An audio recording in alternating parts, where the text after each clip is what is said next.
جس دن یہ تحفہ ملا بڑے شوق سے مناتے لوگ اس کو، معراج کی رات، معراج کی رات، تحفے کی رات، نماز کی رات. اور اکثر معراج میں نماز پڑھنے والے معراج سے معراج ہی دکھتے، بعد میں نہیں ملیں گے آپ کو. مطلب گفٹ جس دن ملا اسی دن سلام دینے والے کو، اور اس کے بعد غائب پھر پیٹ. گفٹ یہ تحفہ تو آسمانی ہے، اس لیے کہ ساری عبادتوں کے لیے عبادتوں کو بھیجا گیا، اور یہ ویسی عبادت ہے جس کو بلا کر دیا گیا. اس کی فضیلت سمجھ لیجیے. روزہ نیچے آیا، زکوٰۃ نیچے حکم آیا، حج نیچے حکم آیا، توحید نیچے حکم آیا، فرشتہ لے کے آئے، نماز بلا کر دی گئی. سبحان اللہ، اہمیت سمجھ لیجیے.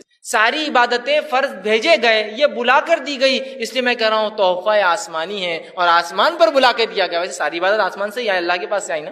یہ تحفہ آسمانی ہے، بلا کر دیا گیا.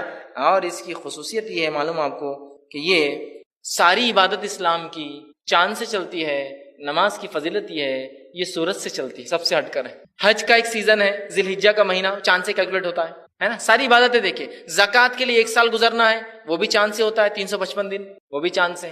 لیکن یہ ایک ایسی عبادت ہے جو سورج سے چلتی، سورج نکلنے سے پہلے، سورج بیچ میں تھوڑا ہٹ گیا تو، سورج ڈھلنے لگے تو، سورج ڈوبنے کے بعد، اور رات کے ایک حصے میں. تو ساری عبادتیں چاند سے جڑی ہے، اور یہ سورج سے جڑی عبادت ہے. اس سے بھی اس کی فضیلت پتہ چلتی ہے، یاد رکھیے. اسی طرح جو ہے نماز گناہوں سے پاک کر دیتی ہے. صحیح بخاری کی روایت، آپ سب نے صحابہ سے پوچھا کیا تم میں سے کوئی شخص جس کے گھر کے سامنے ایک ندی بہ رہی ہو اور اس میں وہ 5 وقت غسل کرتا ہے، تو کیا اس کے آنکھ پہ کوئی میل کچل باقی رہیں گا؟